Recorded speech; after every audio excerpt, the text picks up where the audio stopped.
Today I want to be talking about some math. I love math. It's my favorite subject of all time. And actually, I was considering doing an entire calculus course in oh crap. I was considering doing an entire calculus course here, but I kept on getting lazier and lazier. So I want to do that soon because I love calculus. Now, I don't want to sound like a like one of those Buzz Lightyear memes. Not one of those Buzz Lightyear memes. I don't want to sound like the Buzz Lightyear meme where it's like him on a shelf and it's just captioned, "Oh my god, this guy's a baller." It it's captioned, "No, I have a family," and it zooms out and it's like an entire warehouse of the exact same figurine. I don't want to sound like one of those memes when I say calculus is my favorite topic, because at this point, calculus is everyone's favorite topic. Just because of the way, or just because of how it's a relatively high level math, and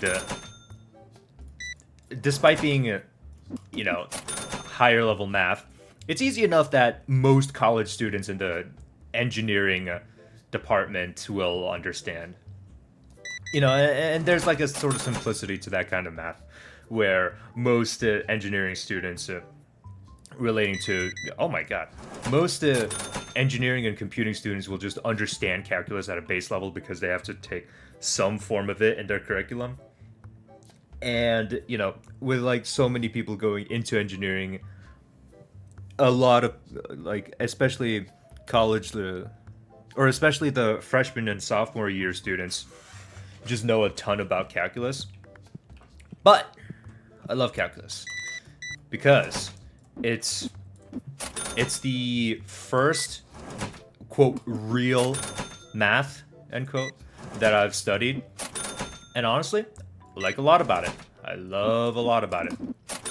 And I know that math is usually the most hated topic of a lot of people, but I think that's because math is a very unique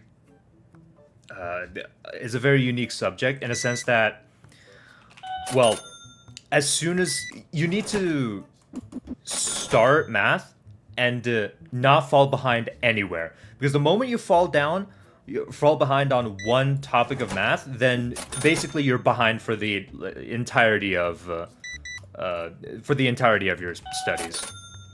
Like for example, let's say you get through high school, you get through trigonometry, and trig wasn't the best part of your curriculum. Like it's not one of your strengths, and you decide to go into calculus. Is like you're gonna suffer through the entirety of calculus because despite being calculus and having to do a lot with well. I suppose derivatives and integrals, you'll still deal with a ton of trigonometry. Well, what I'm trying to say is like you need to learn addition before you learn multiplication. You need to learn multiplication before you learn exponents, and you need to learn what exponents are before you learn what log is, and you need to learn that before you learn what E is, Euler's constant. A lot of stuff like that. So I think it's quite literally because of that structure of math that a lot of people don't like it, because the thing is whenever people don't enjoy a certain topic in school, it's most likely because they just don't understand it. And they'll usually say like, well, I don't like this topic. I don't like this topic because my teacher was stupid. Or I didn't like this topic because it wasn't interesting to me. But in reality, every single topic is very interesting. It's just up to the learner to, put forth the effort to learn such subjects. Because, like, look at the YouTube landscape nowadays. The channels like Veritasium, Kurskazat, is like, they'll teach a lot of stuff, right? They'll teach a lot of biology, science, math, engineering, and it's like, dude, you're just learning. You're not even being entertained. You're just learning. Like that's all it is. But anyways, the thing about math compared to other topics, imagine history. History's like a really good example of this. Because, oh crap, I don't want to overpay this guy. Because you don't need to learn about history from the year 1000 to 1500 to understand history from 1500 to, recent day, which usually in the curriculum, I think it's taught till 2010. I think it was 1005. The year 1500 to year 2010 is the natural progression of history. I think it's like, yeah. The point I'm trying to make is that you don't really need to. There's no real progression in history. You can just pick pretty much any point in time you want and learn about it. Whereas in math, there is a progression level, and it's like as soon as you fall behind on one part of that progression, it's like the entire friggin' tower falls apart. It's like a card tower. Except it keeps expanding as it goes up and up. So it's like the base is like really tiny, made up of like your PEMDAS, addition, subtraction, multiplication, and at the very top is like huge number theory, calculus, freaking hard math, practical math, physics, all that good stuff. It's actually like it's actually the exact same structure as YouTubers, actually, because the moment YouTubers will have a lot of employees, right? They'll have editors, they'll have managers, they'll have people who handle their finances and stuff, but the entire company is basically riding off of one person, which is the YouTuber themselves. Because the moment that said YouTuber decides to quit the job or decides, hey, I don't want to do this shit anymore, the entire company comes crumbling down, right? Because it's like the editors have no videos to edit, the managers have no one to manage, and it's kind of like the same thing in math. Because imagine trying to learn calculus or any sort of math past algebra without addition, And one of the things I noticed is that usually students early on will, as soon as they fall behind in one part of math, that they don't want to bother fixing it, right? Because they're kind of under the mindset that, hey, what, I'll just either get to it next year, or I just have to get through this year of math, and then I'll just go to the next year. Or well, I don't really know what the point I'm trying to make is, but let me just recollect my thoughts, man. What they'll think is, oh, I can just learn this later on next year when I come back to school, or they just kind of procrastinate on the learning process of the topics they fall behind on, right? And this kind of creates this never-ending loop, or this never-ending cycle of, oh, I'll just learn this next year, or I'll just learn this next year, where they're constantly putting it off over and over until it just becomes a huge pain in the butt, and then they just decide, you know what, math isn't for me. I think that's where a lot of hate for math is derived from. Is the fact that they never or they started off learning math the wrong way, started off on the wrong foot, fell behind on one topic, and then it just kind of snowballed into their entire math career, if you could even call it that. And the thing is, I work as a math tutor, so I see a very large demographic. I get to see a very wide demographic of students who are learning math. For example, the youngest kid I've probably taught math to was like...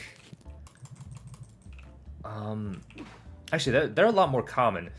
I've taught like kindergartners math, and I think the highest level of math I've taught was all the way up to the college level, where I've taught pre-calculus. That was the highest level of math I taught, and it was face to face with someone literally a year older than me, and that's like a whole nother thing. I hate it when I have to teach math when I have to teach anything really to someone older than me.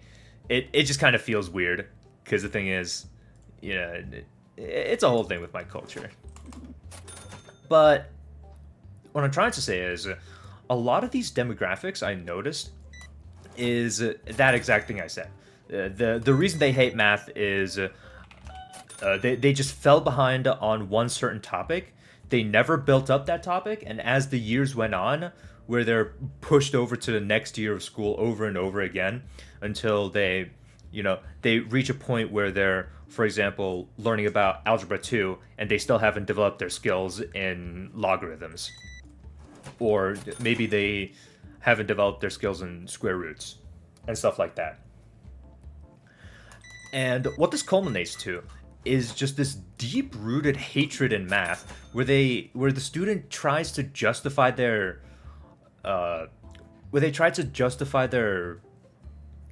shortcomings in math through common sayings such as, "Oh, I'm never going to use this. Where am I going to use the square root for? Where am I going to?"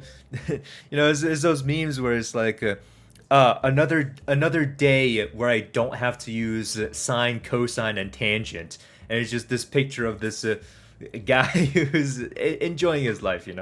Oh, god damn! Get your ass out of here, man. Are these things working? Oh, this thing needs a refill. No wonder. But they tried to justify the fact that they fell behind on math through one of those rhetorics. But the thing is, math is a lot more useful than you think.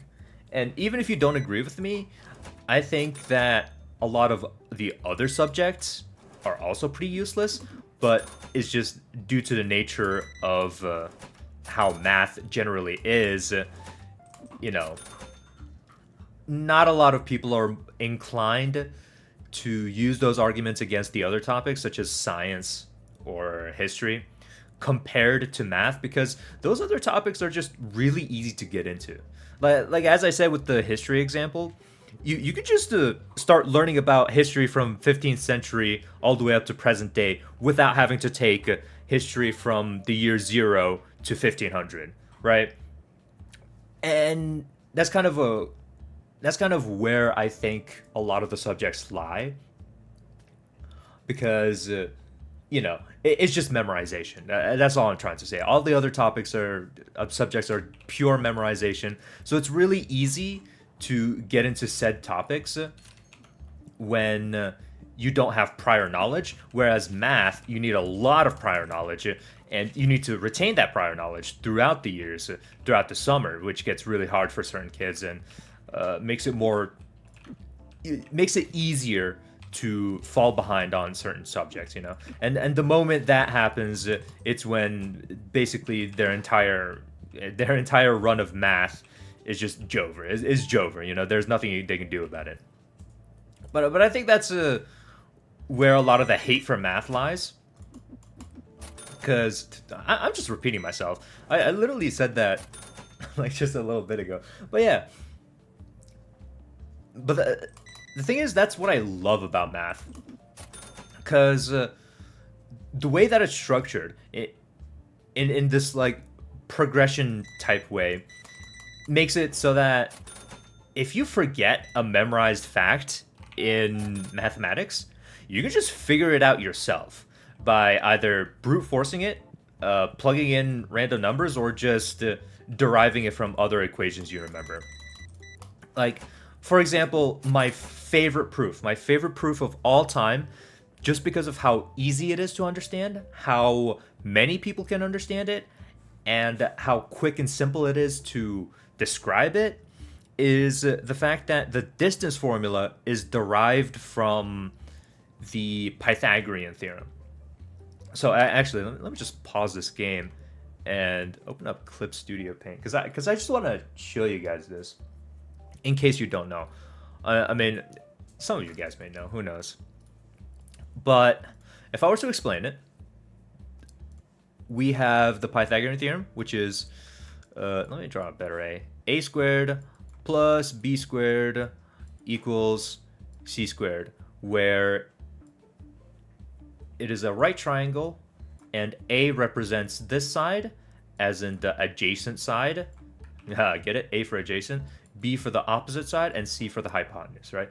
The longest side over here of a right triangle, which is opposite to the 90-degree angle, that number squared is the equivalent to the sum of the other two sides squared. So why is this important to the distance formula? Well, let's imagine we have a little coordinate plane, right? Let me draw it smaller, actually, over here, and make it prettier.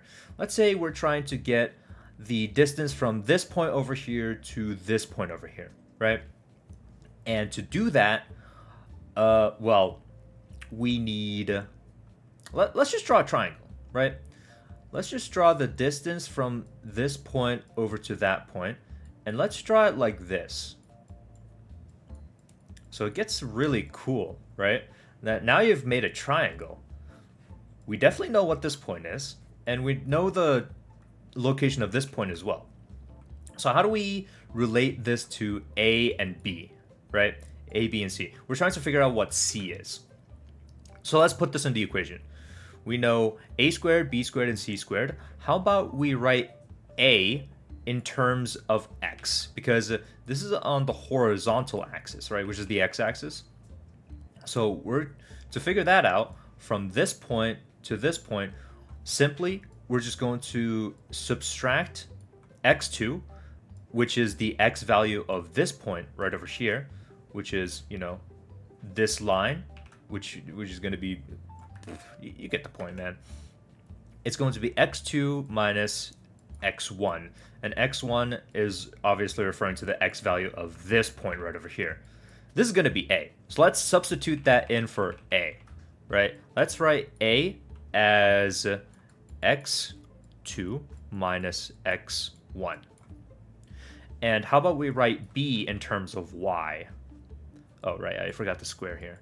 And to write B in terms of y, it's the exact same thing, but height-wise, right? Vertically. And that's just going to be the y value.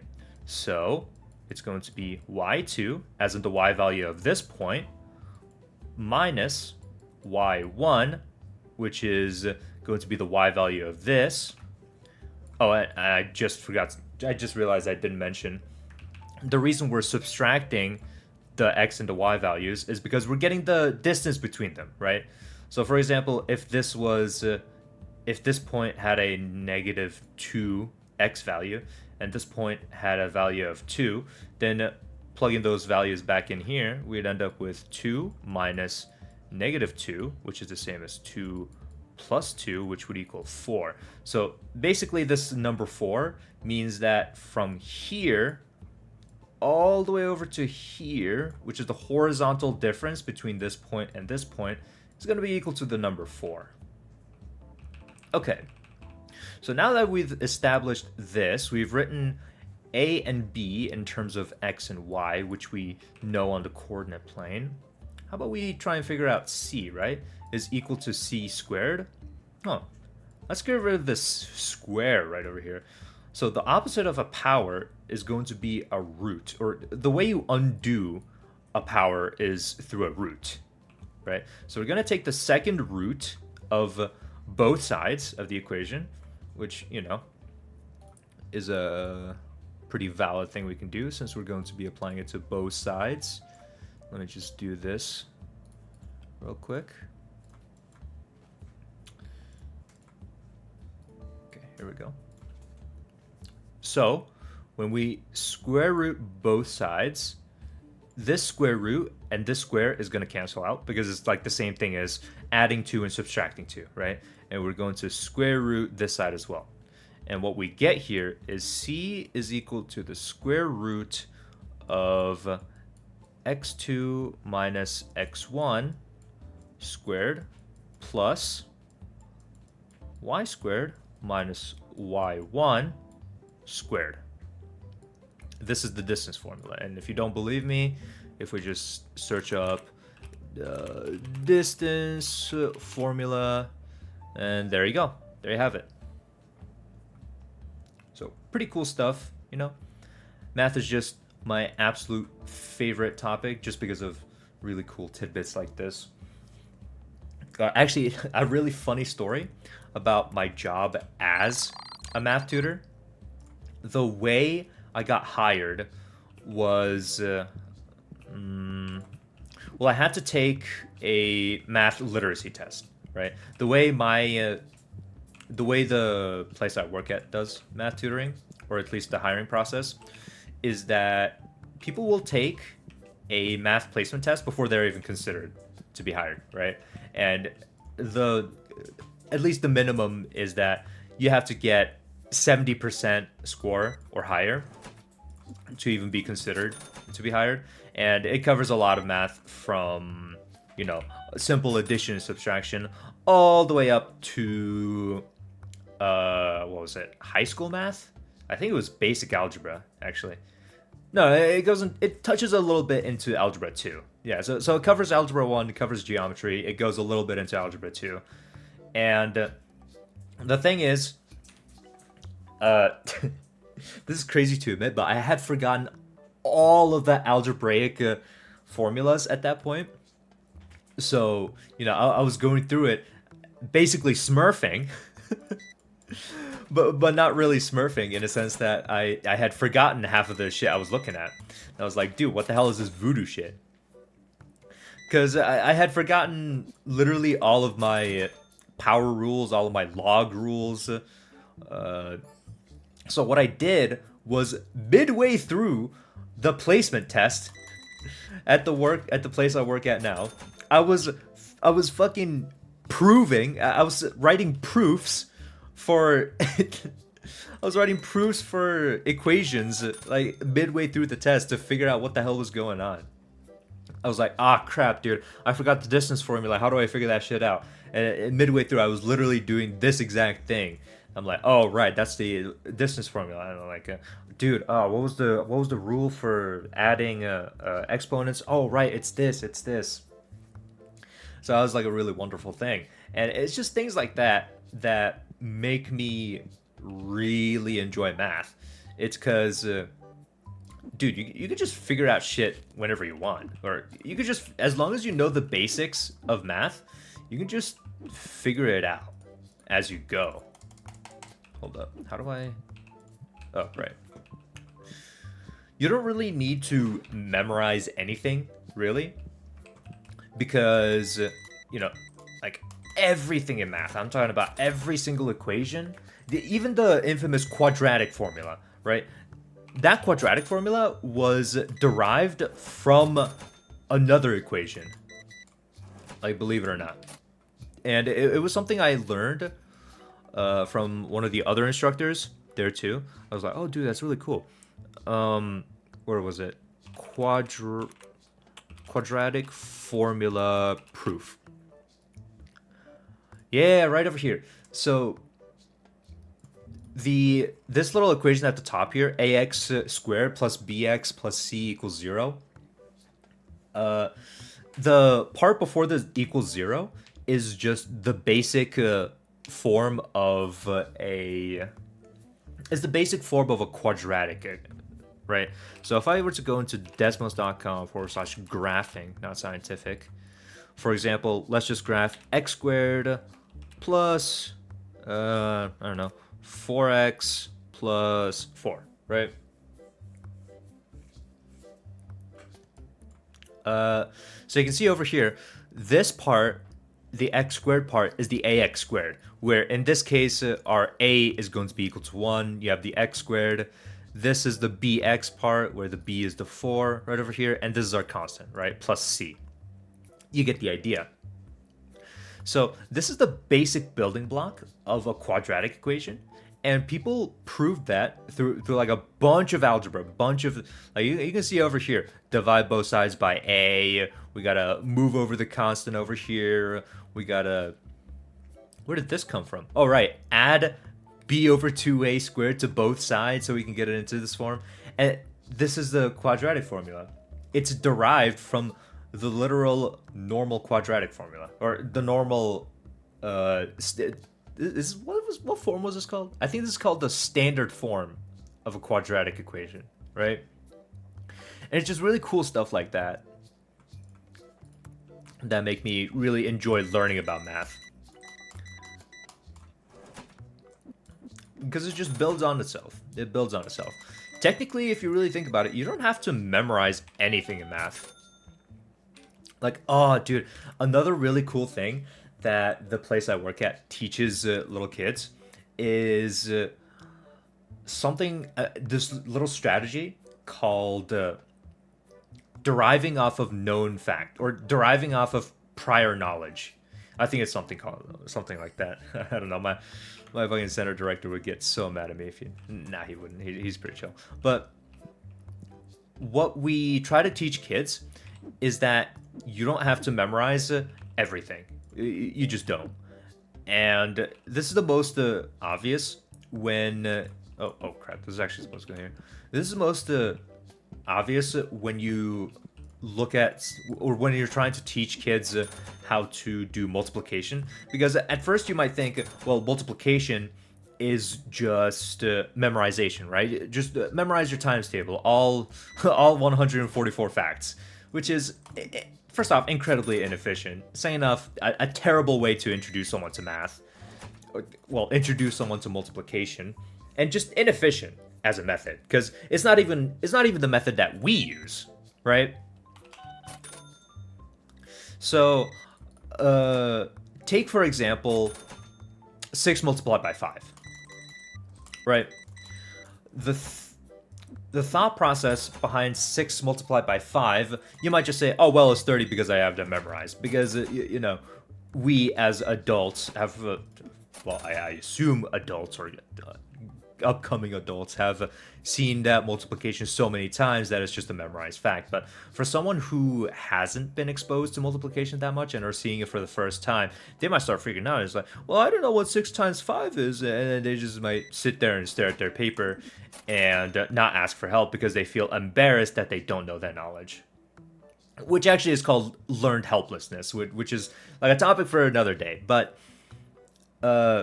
the way that we teach it is that, first off, teach the student what any number times 1 is. Okay, cool. Then teach them that number times 2, which is doubling. Then teach them that number times 10. These 3 are the easiest multiplication facts to teach someone, right?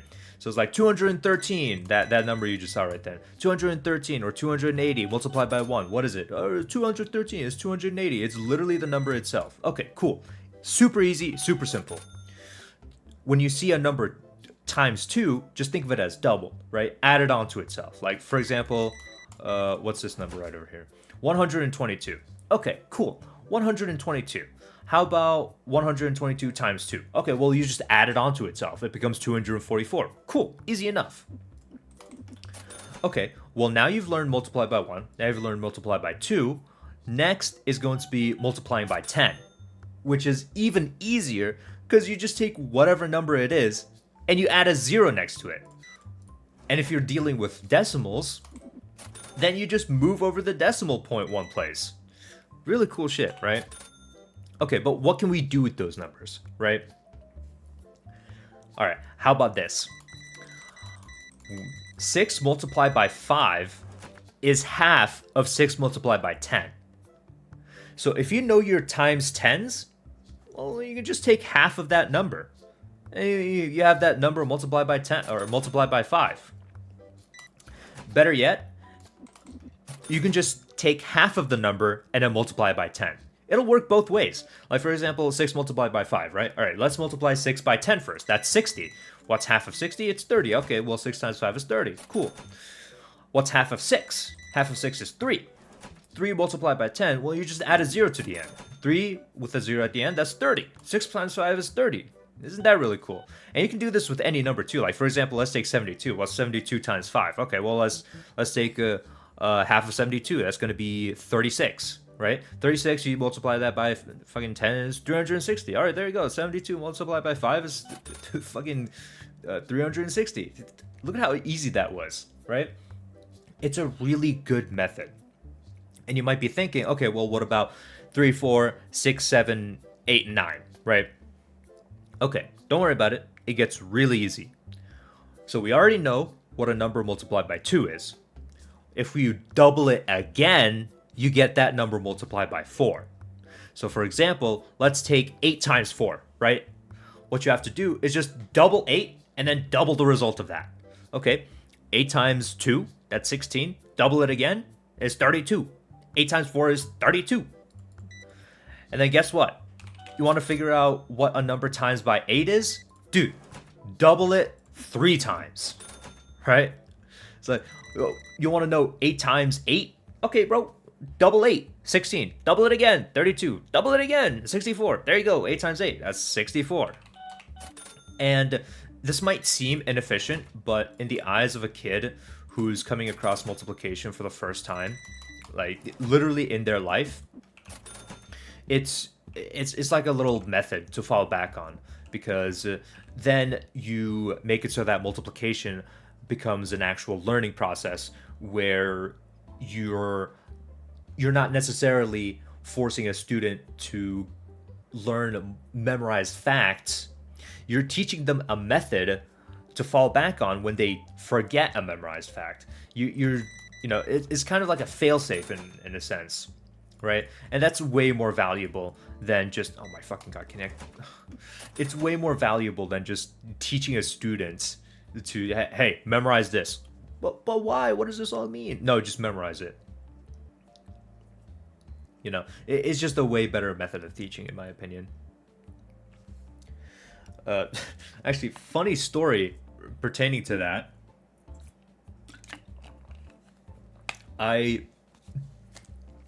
So in high school, I went into my senior year with all of my math credits complete, obviously, because I fucking love math.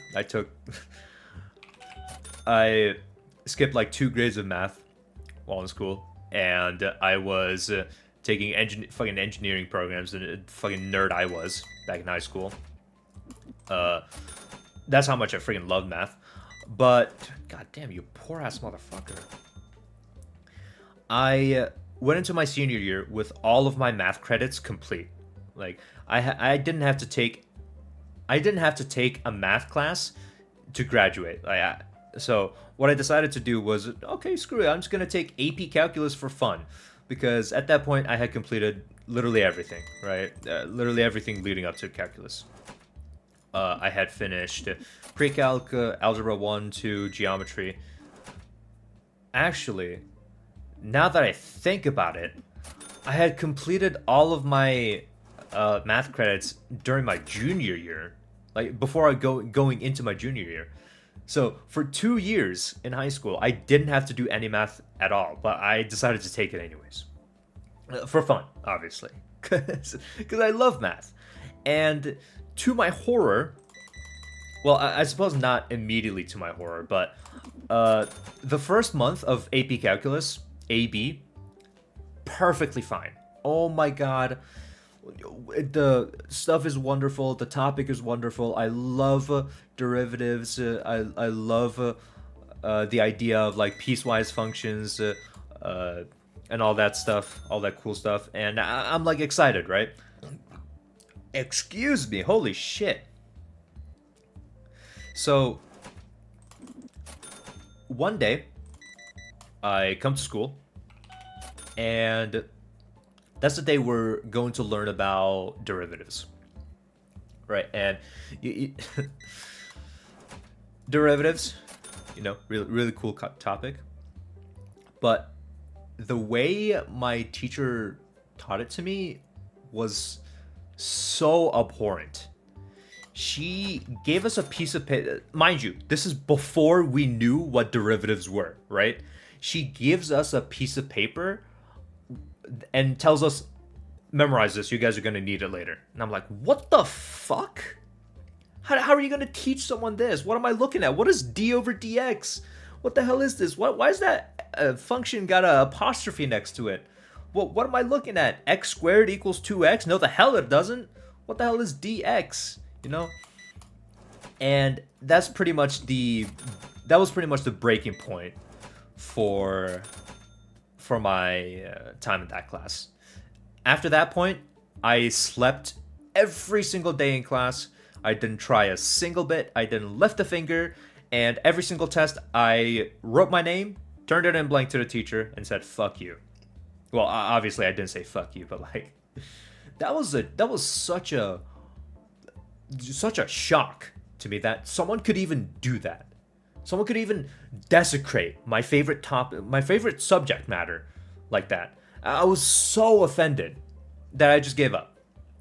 So then fast forward about one summer, you know, I go into college, George Mason University, fucking the Harvard of the Northern Virginia.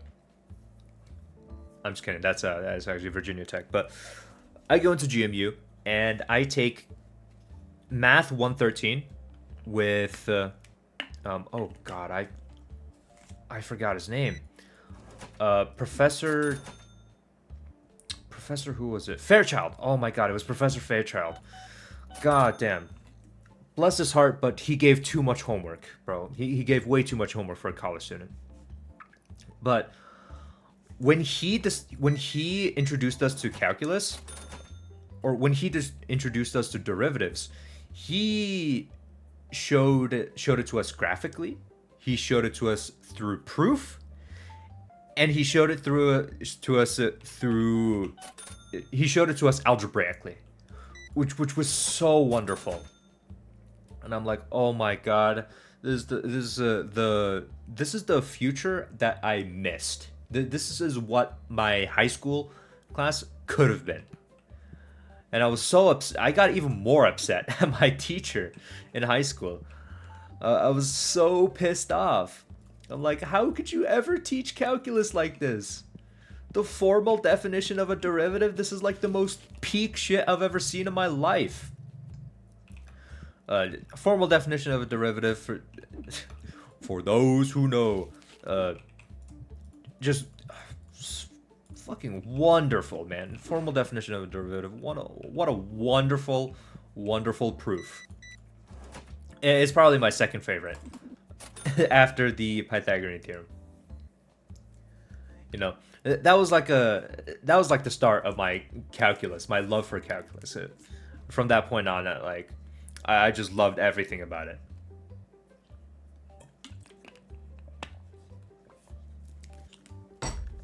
But yeah, that's pretty much my journey in math, my thoughts and opinions. Overall, I think math is very underrated. Because, when you see it. I think math is really underrated because just how many people have prejudice against that shit. But it's like, please, bro, give math a chance. There's a lot of cool things to learn about it, you know? And I don't think that a lot of people have the patience to even the time of day or the effort to learn about that kind of stuff again because they're probably just too lazy or completely uninterested in it. But, you know, I just love math. I love math. Maybe a little bit too much. And that's just pretty much all I wanted to say. You know, it's really near and dear to my heart. I love it. I love it when I get to teach math to other people. I love it when I learn about new math. That's kind of the position I'm in right now. And it's just really wonderful. I highly recommend that anyone who's remotely even interested in learning about math to go try a higher level course. Like, do anything, really. Go back on your old notes that you probably kept. Look into calculus, look up YouTube videos. It's a fun time. That's all I'm trying to say.